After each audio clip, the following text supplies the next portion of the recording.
All right, everyone. This is So I Did a Thing, and I've been backstage with Jacob trying to do all the things. We were having audio issues in Restream, so we jumped over to StreamYard. Hey, Gabe. Hey, Angelique. And it's just been nuts. So, y'all got the throwback. So I Did a Thing intro since that's all I had in here. Um, yeah. It's been crazy.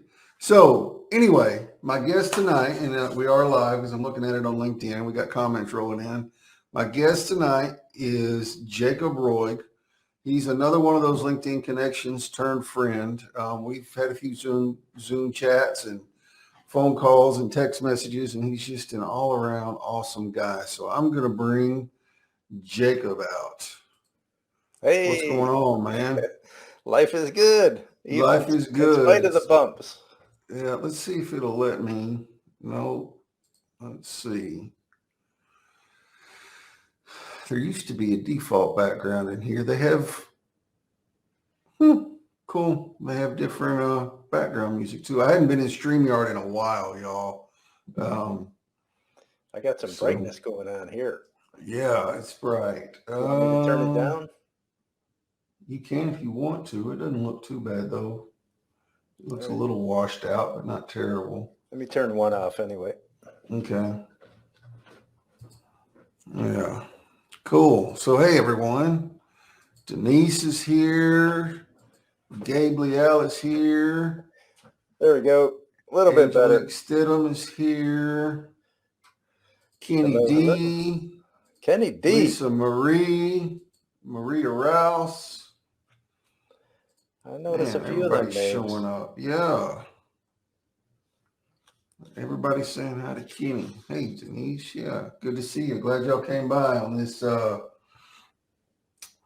impromptu switching softwares and all that kinds of stuff. No, Holly.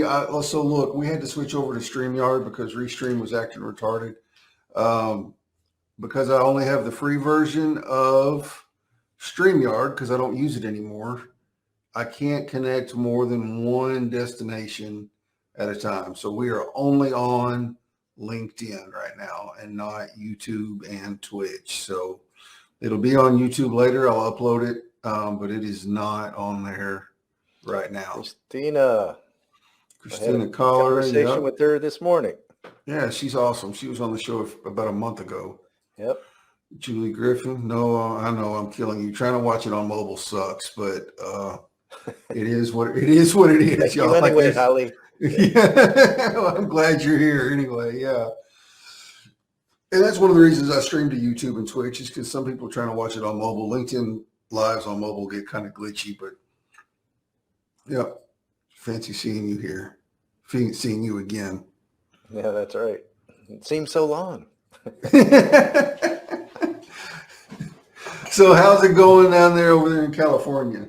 Life's what you make of it, man. And I choose to see what's right in spite of some things getting in the way occasionally. But it's, the state does its best to do good, and it also does its best to do bad. And it's good at both of those. Right. Right. And so yes. when I lived in Ohio, it was, what was the thing? It was the land of fruits and nuts or something like that. And it still applies. It still applies on occasion for sure. But my whole family's out here, and it beats the hell out of winter in Ohio. I can tell you that. I bet. All right. So let's see. Gabe, you might have to refresh my memory, man. The names are not showing up on screen.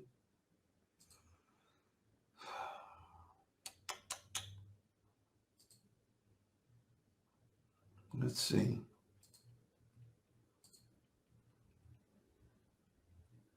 I don't know why the names are not showing up on screen. Anyway, I'm Chris. That's Jacob. Coach Jacob Roig.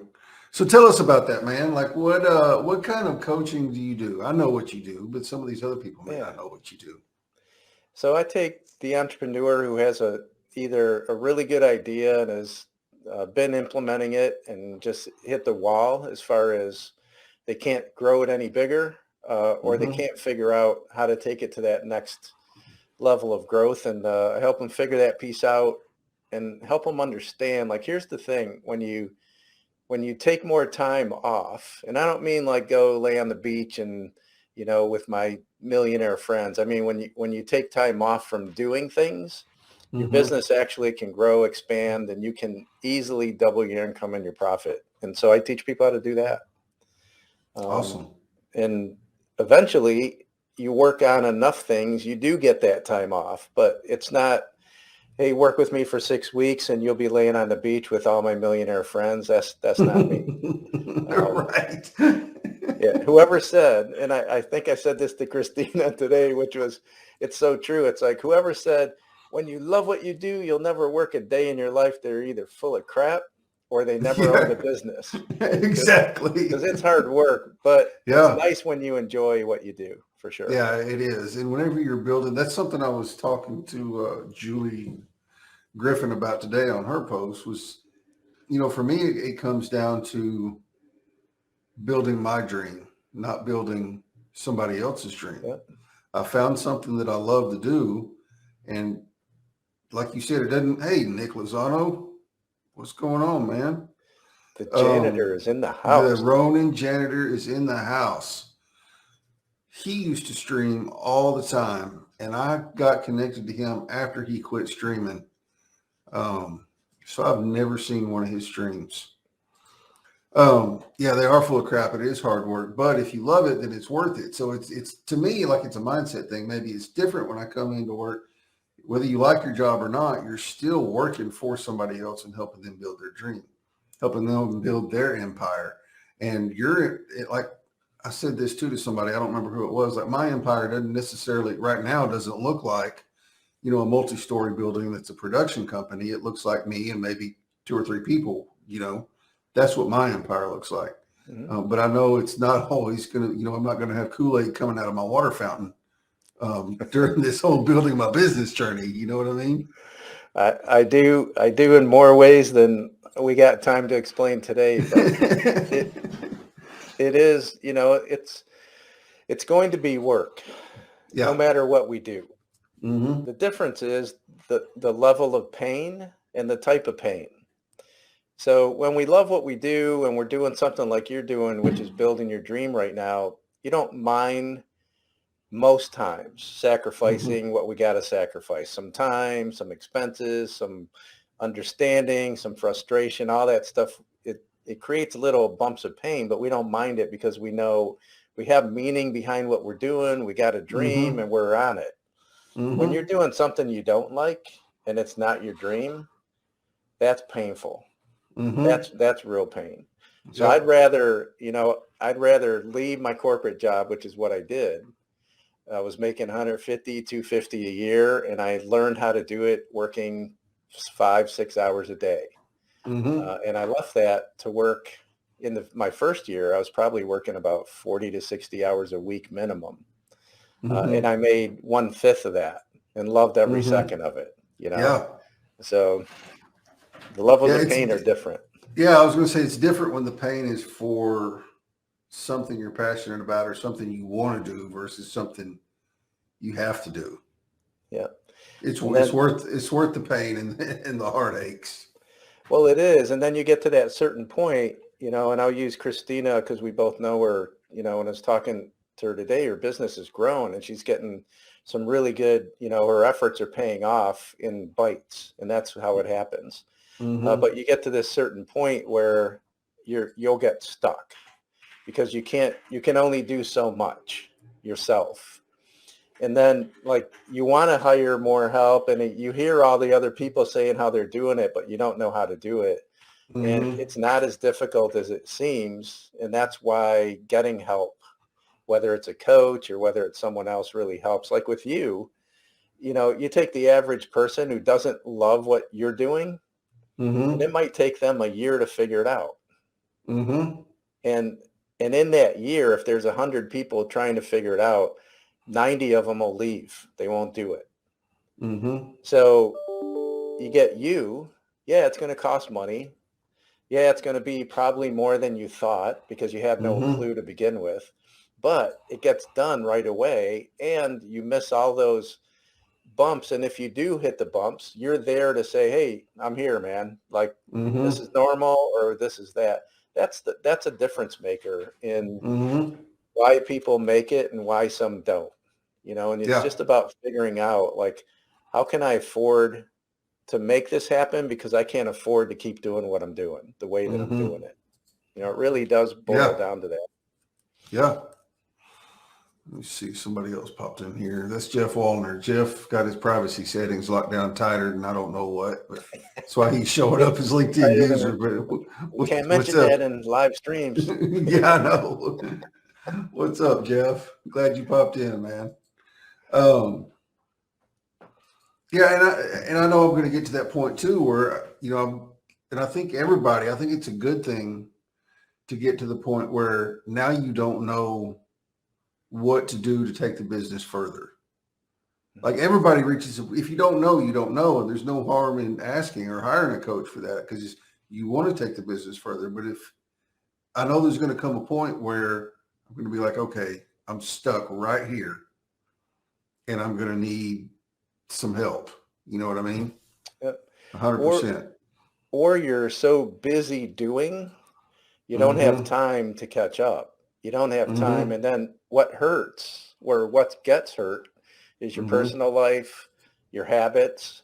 Some people get numb, when they get Mm-hmm. home, they're so drained. They just go and whatever your flavor is, you get numb. And Mm-hmm. I only know that because I did it. Excuse me. Right. Excuse me Yeah. one second. Yeah. Go ahead. And it's about getting like to a point where you understand, especially now, like we can't afford not to be on social media. Everybody's on it. Like Mm-hmm. even 2 years ago, it was optional. It's not anymore. The Mm-mm. same It's thing with not. help to get to that next level because there's so many options out there. You really do need someone to, you know, pull you back when you veer too far off the path. Come on Mm-hmm. back, man. Hey, come on, get off the cliff. You're not going to jump. I'll help you. Come on, let's go. Mm-hmm. That's part of coaching is the accountability, the understanding. And when you can get somebody that's walk that path or is still walking that path, it's a little bit easier to trust and believe because you can see them from their own experiences as well. Mm-hmm. And for me, that's the juice, man. I love seeing the lights come on. Like you and I Yeah. have done a coaching session, and at Mm-hmm. the end, you're like, oh, man, good insights, a few steps. And just those little steps and insights are a big help, that Yeah. And it's stuff like me having never run a business before. You don't think about it because you don't know, and so just like I soak up that kind of stuff when people are dropping nuggets into my life. It really is like, oh, it is. It's like little light bulb moments every single time. Yep. Well, it's like, one of the areas where I start with people is where you and I started. You got to learn how to price things out because Mm-hmm. um, we look at things and we're taught to learn to look at things that way, which is, can I afford to do them? Or Mm-hmm. how can I afford to do this? And when Mm-hmm. you really use a formulaic system to do it, it's really easy to figure out how to afford it. And it's not what you think. The Mm-hmm. one thing you don't want to do as an entrepreneur is pay for a service, a person, or whatever with one job. You want to spread it out. Because if I hire your service, let's say it takes me 3 clients to pay for your service. Mm-hmm. If I work my tail off and get 3 clients, but one leaves in a month, what am I thinking? I'm like, oh man, I gotta do this, blah, blah, blah. I'm scrambling. Where if Mm-hmm. it took me 20 clients to pay for you, but Mm-hmm. they're also paying for a bunch of other stuff, Mm-hmm. and one leaves, it's like, it's only like $30. I can Mm-hmm. make that up easy, or I can pull that out of my pocket if I need to for a month until I make up for it. So Mm-hmm. there's a formula for pricing, and if you're pricing because that's what everybody else charges, that's what the industry demands. This was the price that I came up with. All these Right. things I hear, you should definitely get with someone who knows how to price things out because you can either price yourself for profit and for time off and for ease, or you can price yourself out of business. And I've worked with multi-million-dollar entrepreneurs that were only in business because they sold so much over and over and over again. So pricing's important. Yeah, they got lucky. They sold a lot of it. Yeah. Yeah. COVID caught a lot of those people. That's why my guess is probably a third of those businesses that what seemed to be doing really good and now they're not was probably because of, part of its management, but the other part was definitely pricing. Mm-hmm. Let me change Yeah, thanks, something. Christina. Yeah, let me change something here. I don't like that color. Yeah, it was really cool, which was just talking to Christina and one like, hey, how you doing? And finding out a couple things, how she could afford an assistant to set her free a little bit with just a few dollar increase on her products. That's it. Yeah. It's Yeah, because she's a one woman show right now. Not for long. Not for long. Yeah. And not even it comes to a point where it's not even by choice anymore. It's by desire, but you get to a certain point where momentum doesn't listen to you anymore. It just takes off. Yeah. And you either start drinking and pulling your hair out or you get help, Yeah. I recommend the last. Yeah. She had said on the show, when she was on the show that it was getting almost to the point where it was going to be more than she could handle by herself. Yeah. For sure. You want to get to that point, but you don't want to stay at that point very long. If you have a plan, big companies, when they run a new division, a new product, they set a plan in place for if it fails. And then they put that plan on the shelf, but they work the whole thing through. Mm-hmm. So in case they need it, they don't have to stop, lose momentum, and figure out what the heck they got to do. They have a plan. They just pick it up, they figure it out, and they start moving. It's the same thing for growth. You don't have to know all the answers, but having at least the first couple of steps in place is really important. Mm-hmm. Yeah, it's actually a really good problem to have, I would think. It means you're growing. It is, for sure. Any problem that you have in business is proving growth. Mm-hmm. Even if it's not moving you forward, you have to be doing something to bump into a problem. And every single problem that you have in your business is letting you know an answer on how to solve something in the future. But it also reminds you, if you weren't taking action, you wouldn't bump into that problem.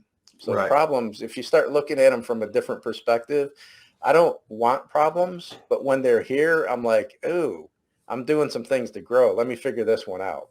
Mm-hmm. Now, I might not like it while I'm going through it, but as soon as I'm done with that, especially in my position, because I work with entrepreneurs, every problem I have, I can share with other people because they're going through the same things at some stage. Yeah, exactly. So what stage are you at? I am at the very beginning, still getting started stage. I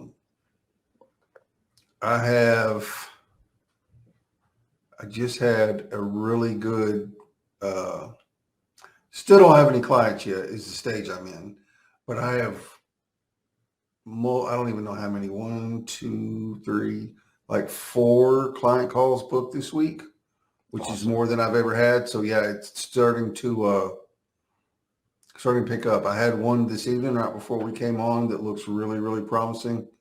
And it came after I tweaked my messaging a little bit. Instead of just talking about streaming, I started kind of talking about helping people find their voice and using their voice and showcasing their expertise versus just focusing on how I could help with the technical side.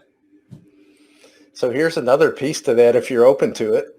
Yep. What's up, Jamal Marshall? Mr. Marshall is in the house. And Teresa Etherly. Hey, thanks. Yeah. But so here's that piece, which is understanding if they don't share their voice, what's the cost of that to them? But also how many people don't get that benefit? Right. And when you start talking that, it's not about streaming, because I always say this. If we could go lay next to a tree for 1 hour each day and success would rain down on us, you'd drive around the neighborhood and there'd be people laying next to trees all over the place. Right, Right? exactly. It don't matter what it is. So you don't want to, I want to do restreaming because I understand the value, but what is it that like beyond streaming that happens, that gets solved, that helps? That's the thing that juices people up for sure, gets them excited. Yep. Snatching some wigs. Gibson, right yeah. Yeah. Hey, I have okay, so thanks for the guitar plug. So obviously I like my guitars. I have one here. Yeah. So the question, Chris, is how many guitars is enough? Oh, it's just like guns or boats. There's never enough. Yeah, so the right answer is just one more. Just one more, right? So here's Gibson. Gibson's down there hiding. That's the Yeah. giddy.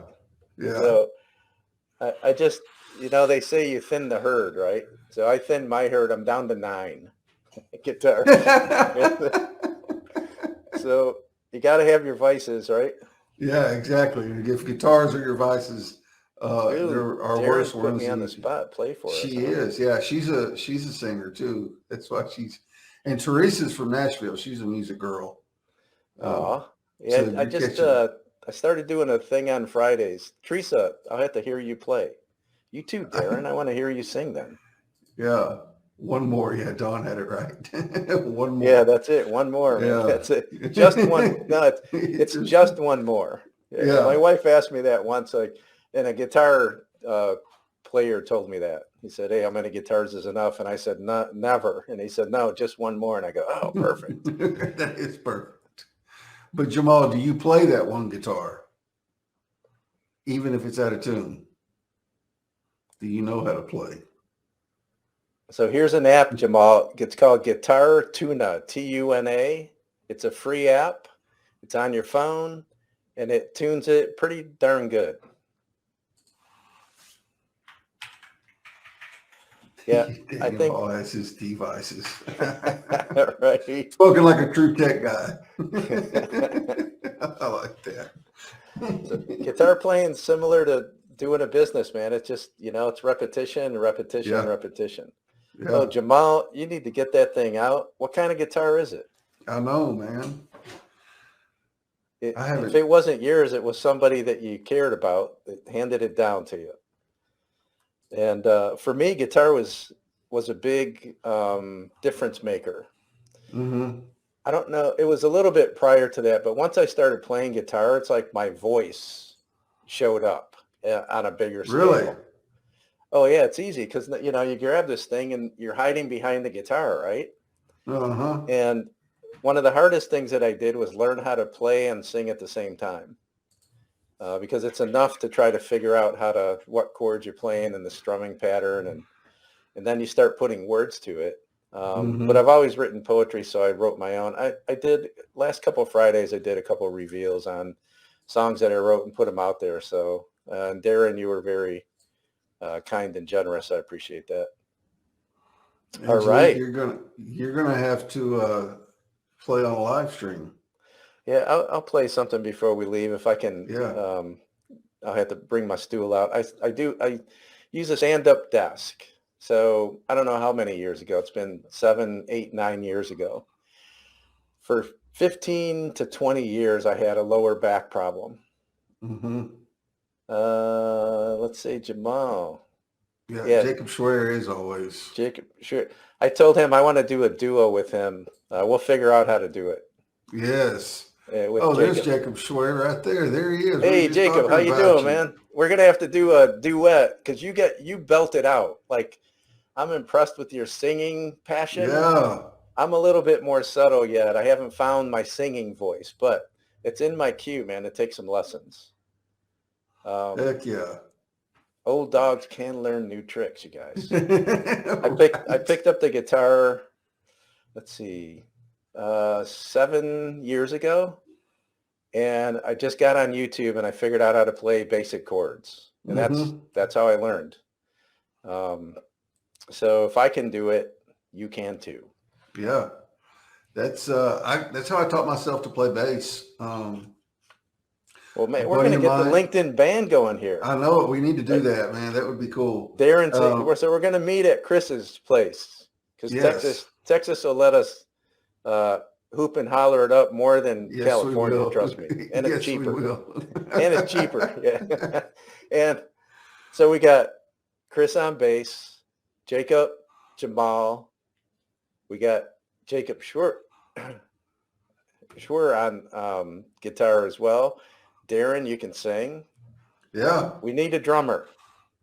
And James Lorraine plays banjo. Awesome. Or at least someone on a cajon, that box, you know? Yeah, right. Exactly. Yeah, I'm not going to finish that one, Chris. I knew where you were going, man. Yeah. But yeah, that would be awesome. Yeah, it would be. For the music, but also just to get together and meet some people up for sure, man. It's pretty special when you can have this type of relationship on this platform and then get the chance to meet live. It's like, forget it, you know, it'd be an epic moment for sure. And I'll do a fire walk. Some of you guys don't know, but I'm a certified fire walk instructor.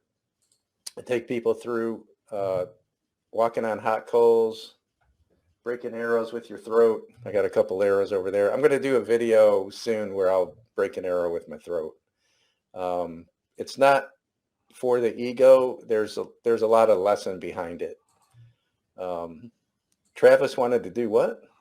She says, asked, does he want to host a garage band live stream? That would be freaking awesome. We should do that. Jacob, I didn't know you played drums too. Hey, we're all backup singers, Darren. Don't worry about it. Yeah. And cowbell. Yeah. Yes, we need more cowbell. Yes, we can do cowbells for sure. Yes. But that would be good. And, you know, like part of all of that is it forces you to put yourself out there, right? When you're doing that, you know, and in business, we got to do that too. Like you're doing this now, Chris, you're putting yourself out there with these calls. And then once you get the call, because there's these phases we go through in business, right? Which is, I call them holy cow moments. Like, holy cow, man, I'm excited. I'm going to start this business. And everybody's like, oh, man, that's great. That's great. Yeah. And then all of a sudden we go, oh, holy cow, I actually have to do it now. And we start doing it. Yeah. And then once we start doing it, it's like, oh, holy cow, somebody bought. Yeah, right. Someone bought, like now I have to fulfill. And it doesn't matter how long. I did a live call for 7 years, 50 weeks out of the year. I did a live coaching call. I'd have 15 to 50 people on it. And at about year 5, so 50 times 5, 250 episodes I'd done. I'm sitting in a chair 15 minutes before the show, and my mind says, are you sure you can do it? Do you have what it takes? Maybe you're faking it, right? Like not exactly those words, but that feeling. And I was like, man, and then I caught myself and I go, how ridiculous is that? I've done this thing 250 different times. Like, of course I can do it. And I went and did it, but the mind will do that to us, especially when you're first starting out, you know? Yeah. Or you're scaling it up because, man, am I sure I really want to take this on? And what happens is when you grow to a certain size, everyone doesn't have to grow to 7, 8, 9 figures. If you do, fantastic. But grow big enough so that you can work on the business and be able to take some time away and do that. You know, like today I did 2 coaching sessions and then I went and met a friend and we did red light therapy and some other cryo. I was going to get into a cryogenic chamber, but they had a little issue with it. I wanted to try it out, just see what it's like. Yeah. And so I got all this therapy stuff going on, man. My body feels great. And then I came back and I had one more session and I'm doing this call. So yeah, I wouldn't be able to do that if I didn't have the help to help me keep some of these things persistently in place, like the marketing messages and things of that nature. That's why you want to grow or scale, to get yourself to that freedom point. Right. Jacob, nobody wants to be your sugar daddy. Yeah. Yeah. You're going to have to polish up them singing skills, my friend. Yeah, man.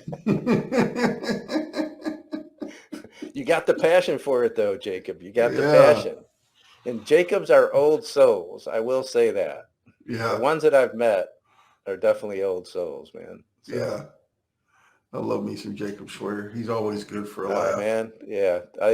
It's been over a year now that I picked up on him, but yeah, he wears his heart on the pages, man, for sure. Yeah, I On the love it, messages. man. I Yes, love we it. do, for sure. Nothing wrong with that ever. No, there's not. I know it laughing at him. He's always good for, like, this is pretty lighthearted and pretty chill right now, but he's always good for, like, whenever we're doing like the ending the stigma show. Those are usually pretty serious conversations. And he will show up in the comments every time with comments like this right here, and just totally get me thrown off my game. You gotta love it. I love it. Yeah. It's called a pattern interruption, which is really good. Yes, it is. And I'm over here going, I can't even put that on the screen right now. Yeah.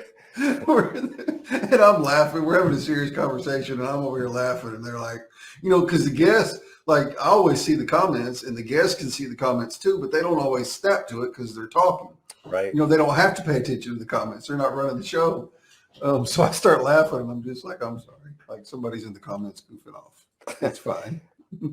Well, my setup too, I'm looking here so I can look in the camera, but the screen's down here. Yeah, and I'm terrible. Like, I'm terrible about looking at the camera when I'm talking. I'm usually looking at my guests, so it always looks like I'm looking down, Yeah, there's shows where I never see, besides the formal introduction until the end, where I see the person. It's definitely not the words, but Yeah. But you've grown this, how long have you done this now? I've been streaming for over a year, just over a year.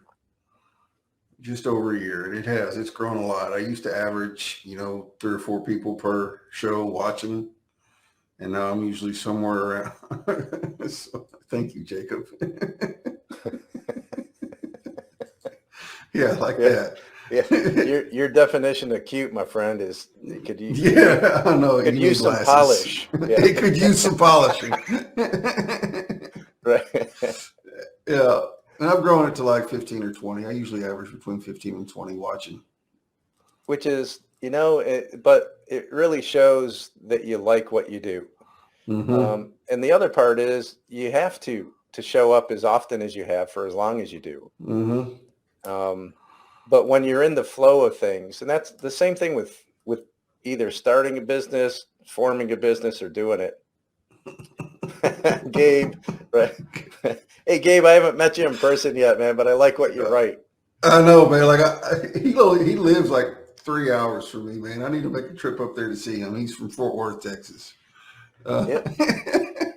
Well, hey, even if you bring 2 spoons, Gabe, we'll add you to the band. Yeah. Right? Like 1 spoon, that works. But don't look at the camera. Televangelist, yeah, that's right. Yes. That reminds me, televangelist. My mind immediately went to Tammy Faye Baker's eyelashes. Yeah, right. And I remember there was somebody on LinkedIn who got who got some, whatever you call that type of a bad comment because she was wearing fake eyelashes. Mm-hmm. So I came on a show, I bought some, and I put one on, and I did the show with her with 1 fake eyelash on, just to, we got to support our people on this platform. Exactly. Hey, I like it, man. Yeah. Just make sure we'll empty the jug with you. How's that? Yeah. Bring it full. Bring it full. Wow, from the Philippines. Yeah, bring it full. Yeah, we'll blow on it after it's empty. Yeah, that's right. Don't worry, we'll empty it. Yeah. Yeah, exactly. So I know. Yeah. Jamal, we're gonna need you. We're gonna need you for moral crowd control, moral support, morale support, but definitely moral support. Yeah. Jacob, you need to do that now. You put it out there for everybody on LinkedIn to see. You're going to start doing acoustic covers of Snoop. You need to Yeah, do like that. the Michael Jackson one you did. That was actually pretty good. Yeah. Man in the Mirror, I think it was. Yeah.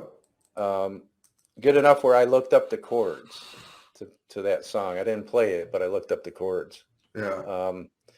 So what inspires you, like creatively? What kind of music do you like to play, Chris? Man, I've only ever, well, I've played a little bit of like just messing around. Let me back up. I started out playing in church. So really all I've ever played is Christian music. Played in church on the worship team, I was in a band, a Christian band when I was around 19, 20, 21. I was 21. Um, but then sometimes like with my dad and my great uncle and all them, they get together on Tuesday nights and play a bunch of classic rock. So I've played a little bit of that. But I've mostly only ever played Christian music and played in church. Well, Christian Yeah. music's come so far, man. I mean, it can be heavy metal sounding, Oh yeah, folk, country, like it's across the board. I it mean, is now. I Yep. think Amy Grant brought it to pop status, many, Yep. She many was years right ago. there. Yep. Her and Michael W. Smith kind of did a little bit, but Amy Grant was really kind of the forerunner into Mainstream for sure. mainstream and, kind of diversifying the sound of it a little bit, like you said, where it was kind of branching off into everything from country to metal. Yep. Nope, no doubt about it. So, um, music for me has been huge in my Mm-hmm. life. I mean, it was the thing that bound us together as friends. And Mm-hmm. I grew up in the mid to late 70s. So music was it was amazing. I mean, I used to Yeah. go to, there used to be a concert a week. Um, and concert tickets were $15 a ticket, 20 bucks, maybe 20 bucks a ticket. And I got to see bands that, were just epic leaders that Yeah. now would cost you 300-400 bucks a ticket, which is crazy. Yeah. Yeah. So I Yeah. grew up at a Yeah. good time when music was prevalent. And it's always, music's really cool because it can either put us in a time, a place, a moment, an emotion, a memory. Like it can mean 100 different things. Mm-hmm. That's a beauty that I love about music is that it is very diverse as far as the impact of it. Mm-hmm. Yeah. Grandmother's jazz singer in California. Wow. Where at in California? Yeah, Kanye tried. He failed. That's a matter of opinion to him. Yeah. Yeah, I know, right? Exactly. Right. For sure. Yeah, and I have such a crazy taste in music, man. Like it goes from everything to, I don't like heavy metal, but I like early 2000s, like kind of grunge rock, Mhm. to hip hop, to pop. Like I was jamming before we got on the show just to kind of get in the mood. Um, Robin Thicke, Blurred Lines, and some Maroon 5 and Train and uh, One Republic and just all the way like classic country, like the whole range of it I like. Yep. Yeah. Naheed, I'm welcome. there with you. What'd you say? Oh, I said Naheed showed up. Naheed is from the future. She's over in England. So it's like Oh, it's late. It's 1 or 2 in the morning yeah, there. 2 in the morning. Thank you for being 2 in the here. morning. Yeah. Yeah, for sure. We appreciate that. Yeah, What's up, Darren? for me, music wise, I mean, I grew up with rock, but Mm-hmm. I grew up 40 miles from Detroit. So Motown was huge. Mm-hmm. So, between Motown and then what we call now classic rock, it was amazing. And then my group of friends, we also liked Neil Young and John Prine and like some folk singers and stuff like that. So I Mm-hmm. had a really diverse thing. And then I stayed away from country for a while until I was probably in my early 20s. And then I got into country pretty big. And I mean, George Jones, like twanger, like the Mm-hmm. original crooning twanger. Mm-hmm. But everybody now, and I mean, it again, country's so diverse now, but Probably my go-to country person. Who would that be? Probably Mine's Chris. Waylon Jennings. Oh man, I saw Waylon and Willie. Oh my Saw 'em gosh, when man. they were doing their tour, man. Oh my gosh. I've seen Willie and David Allen Coe in concert. David opened for Willie. Yeah, no, I seen them both when they did their tour. It was late, probably early 80s, mid 80s, somewhere around Yeah. there. Mid Yeah. 84, 85, somewhere around there. Yeah, Yeah. it was pretty amazing. I remembered half of it. I don't remember much of mine. That was back in my wilder days. I was a little strung out Yeah, whenever we I had our went. moments for sure. We had our Yeah, I don't moments. even remember how long I'd been up when I went to that concert. Yeah. I'm glad I quit when I did. I am I too, was man. definitely not on a path of like living a long, Mm-mm. sweet old age. Yeah, I wouldn't either. Yeah. Not even a little bit. Anybody have a business question they want an answer to? I'd be more than happy to coach somebody in the moment. Yeah, drop some business questions. Johnny Cash, man. There Yeah, you I go, like Gabe. Johnny. Yeah. I like that group of guys, Willie, Waylon, Johnny, Chris Christopherson, George Jones, that whole era right there. Yep. I love all that. Yeah, they did a special not too long ago about all them, everyone you're talking about. One of the guys that you forget is Chris Christopherson, unless you're really diehard, Yeah, because he branched off into movies, but he was the thing for a while. yeah. He Yeah, was Eddie Rabbit. Eddie Yeah. Rabbit, yeah. Oh, I love the rainy nights, right? Yeah, exactly. He also did a lot of writing that people didn't know. He wrote a bunch of songs that these other people were recording. Like he was big into writing, Yeah, for just as sure. big as he was into the entertaining and recording. Another guy too that reminds me real quickly when you said that was anyone that remembers Leon Russell. He was more known for rock, but he wrote like some amazing popular songs that we wouldn't think that he would have written. Mm-hmm. Anyways, yeah, Chris Christopherson, man, he's still out there kicking. I saw a movie last winter with him in it that he was a star in it. He's still doing it, man. I think he's Yeah, got to be early 80s at this point. yeah. And Willie's still doing it. I don't know how he's still alive, to be honest with Well, he you. just smokes his way to good health, Yeah, I guess so. right? Yeah, Yeah. exactly. Speaking of that, yeah, there was there is some truth to that. I had someone that worked for me that he would come in and say, I was his boss. Man, Jake, I had 42 beers last night. He would count. But this is a guy who would have a beer truck deliver beer to his house. And the only thing that kept him together, he was like the best installer that I had. I don't know how he did it. But That's crazy. every single night, yeah. He'd come Oh in, my man, I God. had 42 beers last night. It was just, yeah, it was nuts and insane. And I believed him because I took him out once. I did. And in a half hour, he drank 8 beers in a half hour. And I was like, man, that is just crazy. But for him at that level, I would have been sick as a dog. Yeah, I would have if I had too. 2, I'd be sick probably. Yeah. Just because I don't drink. I have some wine once in a while. But anyways, I never kicked into that mode. I had some friends that went down that path, and I would just get to a certain point and I would either go to sleep or get sick, and I didn't like either one of those, so I didn't do it. Yeah. I think How do you Kareem had a stay business motivated? question. Yeah, how do Yep. you stay motivated in business and avoid burnout as we get older? Great question. Um, the the first thing is the things that are the most repetitive. Find the time to do it where you can record it live. So whether it's a Zoom screen share, like record your screen as you're doing it if it's on screen, but record you doing it and narrate when you're doing it. Get a recorded training in place.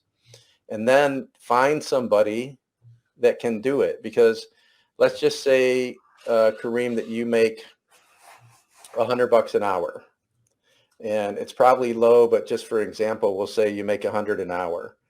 And what you want to hand off is somebody sending follow-up messages or setting your next appointments. Would you pay that assistant $100 an hour? Never. So there comes a point when we're doing it where it doesn't make sense, and it's costing your business money for you to do that. Because the time you get free, you can create, you can have that idea come to fruition. You can look at the whole picture of the business and make the adjustments and tweaks. The only way you get better is, we hear it all the time. You got to work on the business, not in it. And what you do is it allows you to work on the things that you can adjust without having to be in it adjusting them. Because when we're in the middle of it, we don't have time to go respond to this or work on this or create this. So the way that you stay motivated is you free yourself up from having to do the things that drive you crazy sometimes, or that you feel obligated to doing, but they have to be done.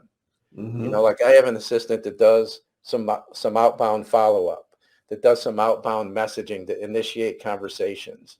I don't have someone do the conversations for me because, quite frankly, at my level of growth and the amount of people that I work with, I can handle that if it's done for me. But for me to go do all of this stuff and then do those calls and then do my coaching and then do this and then do that, that's where we get burned out. You're doing too much. So my suggestion is you take 3 days to a week off, totally off. Like, let it go. If it collapses, let it collapse. And then go back and build it right, or come back refreshed and knowing where you got to get these things done. But if you can create a recorded training, that's step one in the delegation. And then pricing it is easy. If you need help with pricing it, Kareem, just reach out. We could set up a call. You have 50 folks and can't get free. What was it? Drives me insane. If you have 50 people working for you or 50 clients. Just leave that up there a minute. We had another. Yeah. If you have 50 people working for you, then you need a better project manager. If you're the project manager, you need to get out of the way. You need someone better than you. If it's 50 clients that you're working with, that's something that I'd have to have a little bit further detail, but you may want to look at how many different things that you're providing and maybe start weaning that off or finding somebody else that can do part of those for you.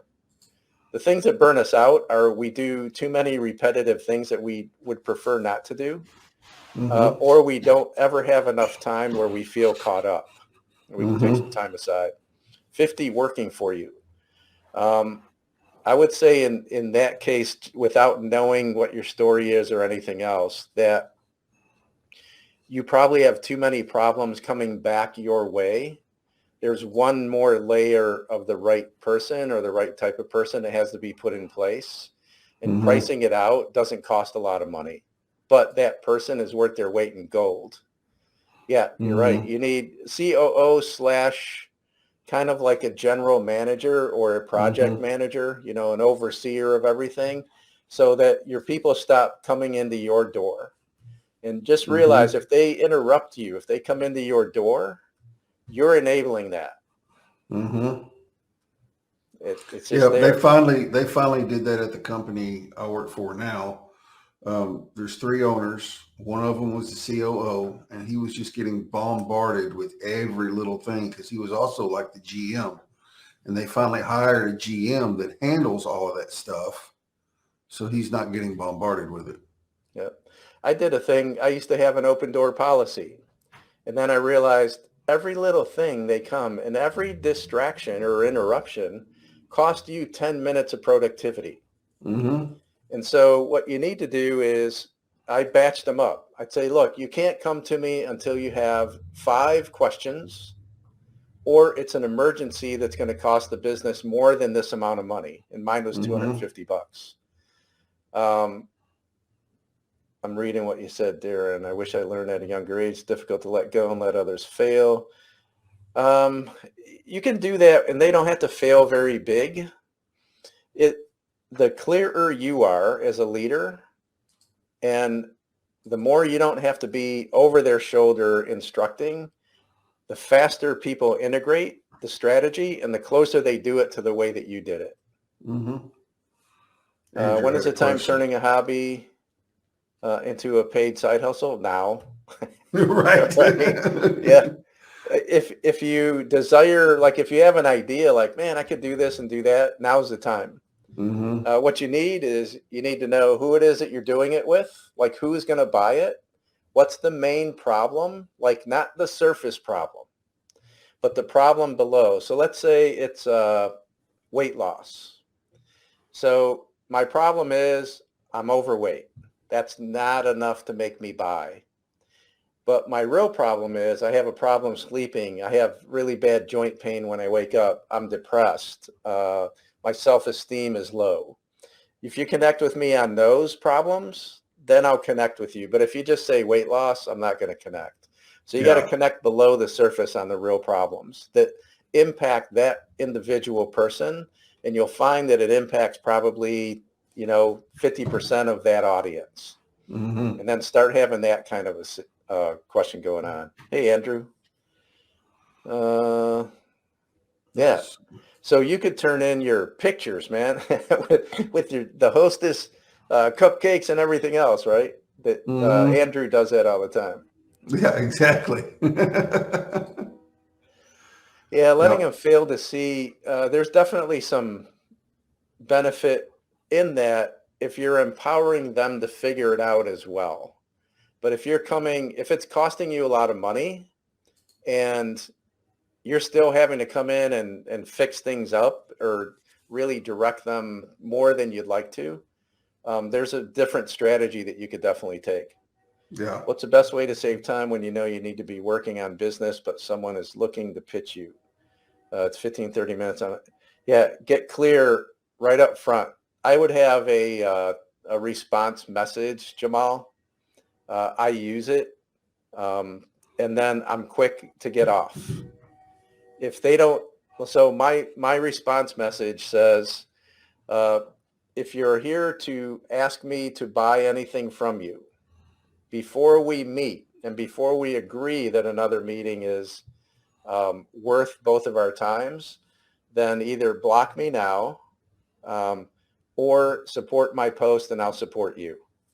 And if they don't listen to that message, because I send it, like as soon as, especially with those, as soon as you hit accept it, the same message pops up. I cut and paste that message. And then if they get on a call with me and within 3 to 5 minutes, they're asking me those questions that is going to lead to, hey, you should buy this from me, or they start pushing it right there. I just send it and I say, hey, man, I'm going to cut this call off now. You should have read my original message. Boom. I don't even hesitate. And then I go block them out, man. I don't got time. They already wasted 5 minutes of my life and Right. I was trying to be nice up front. So it's Yeah. not about being mean. It's about honoring my time, and they're not Yeah. honoring it. I'm not going to honor them in that moment. And I don't do Yeah. it out of anger. I just do it like I don't have time for this. Mm-hmm. Um, Yep. Definitely. yeah, That's a good way to do it. Do you have that set up on an auto message, or do you just like whenever you tell them yeah. your I just cut response? and Is it an pasted it. It's okay? always like minimized, and I just pull it up, and it's already highlighted, and I just press copy, and then I just keep pasting. So Mm-hmm. one of the things that I recommend for some of the people that are um, smaller is just saying like create routines, schedule your time. Don't go over the threshold, right? Which I mean is if I set a block from 8 to 9, I'm going to post and I'm going to comment. I don't schedule anything. If somebody says, hey, I'd like to work with you, and I go, oh, great. And they say, Wednesday between 8 and 9, I go, oh, sorry, I've already have a commitment. And I know that you'd appreciate me honoring your commitment as well. So I can do Thursday or I can do this day. Mm-hmm. And they go, oh, Wednesday's the only day that I can do it. And I go, well, this Wednesday is not going to work. I already have that commitment. And like I said, I honor your time as I would there. But how about next week then? Mm-hmm. No, that's not going to work. Okay. It's not going to work with us anyway, because they're already like trying to, like if you only have 1 hour out of a week, that's it. Where are you going to coach? Like, how are you going to do the work that we're going to work on? Right. Let's see. Some of what you talked about is business sense and systems. Other points are leadership. When people start resting, they fall on scale leadership, or if they are on the scale at all. Yeah, good points. It takes both. Like there's self-leadership, and then we have to learn how to become managers of other people once you start growing.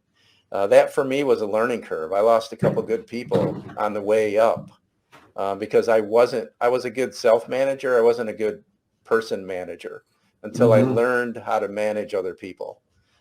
It's a learned skill. If you already know it, congratulations. Please implement it often because there's a lot of lessons along the way for sure. Yep. Yeah, that's exactly what I do, Angelique. I send them a calendar. I don't use Calendly, I use Honeybook, but I send them a scheduling link. And if they can't do it during any of those times, then they just can't do it. Every once in a while I'll make an exception, but not usually. Usually I'm pretty strict on sticking to what's on my calendar. Yeah, I do too, especially for networking type calls where I'm meeting new people. I'm pretty rigid on that. Let's see, we grew and pivoted since COVID and we're stressing now. Our development teams in this new normal. It is, I would just say that, that's probably a moment, Kareem, where slowing down, even though some things might fall through the cracks, not as many as if you keep going and trying to keep it band-aided together. So I would just say, figuring out like where's the biggest sieve, what's leaking the most, and start focusing on that, the systems and processes in that regard. And again, not knowing your business, it's just a generalized response. If it makes sense to have a conversation without being invited to coach together, just reach out. Yeah. You're not a good personal manager either. I'm losing great people. Exactly. So one of the things I'll share with you about my story with that was I did exactly what I just told you to do. I slowed it down, even though it cost me business. And I got training and got help in what I needed to fix my business because it was leaking. And I couldn't keep losing good people because what replaces good people are not good people. In that, I'd rather not have a business than have a whole tribe of not good people because I've had that before. And it sucks. I've had police meet me at my business so I could fire people because they, I've had crazy stuff, man, that's gone on. Oh, wow. And that's by knee-jerk reacting versus being responsive. And when you get count. Yeah. I only give that out if I'm asked. Like if somebody wants to book a call with me, then I'm like, here. I don't just like initiate that. Hey, great to meet you. Let's book a call. Yeah, I send out that message first, especially if they're new people. It's like, hey, if you're looking to sell me something before we have a conversation, save it for your next person. You're going to be your good choice. If you choose to block me because of that, fantastic. If you choose to support each other in post, this is how it works. I'd be more than happy to do that as well. Yeah, thanks, Kareem. Yeah, anytime for sure. Just reach out. Your husband's a natural leader. He's so good. Yeah, sometimes awesome. It's a learned thing. Yep, it is. That's a gift. He probably was a good observer. He had some good teachers that weren't there. For me, leadership was definitely a learned skill. I was a good self-leader because I was in sales and I was on my own all the time, but I definitely was not a person that knew how to manage and lead other people. And there's a difference for sure to that. I used to like to be liked. And when you like to be liked, it comes at a cost. The only person that pays is you. It's you. You're 100% right. Yeah, trust me. I had to learn the hard way a few times. Yeah.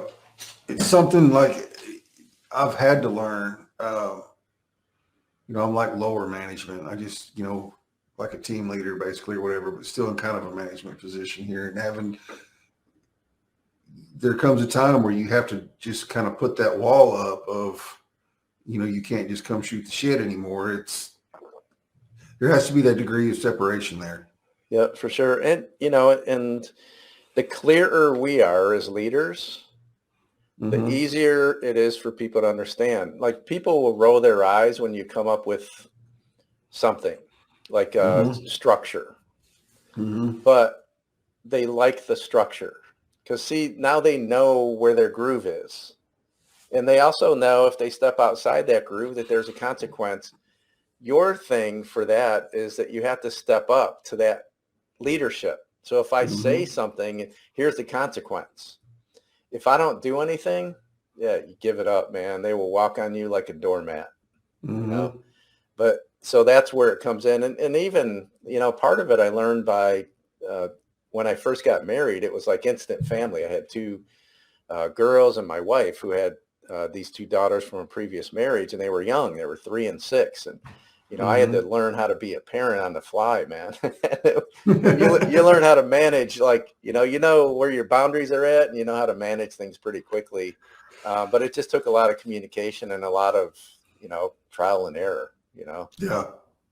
I'm going to call my dad. I remember that once. And I'm like, cool, let's go, man. And I took her to the phone and I called him up and I said, hey, his name's Dave. I said, hey, Dave, Ashley wants to talk to you. And I said, go ahead, tell him, man, because it's like, I ain't living like that.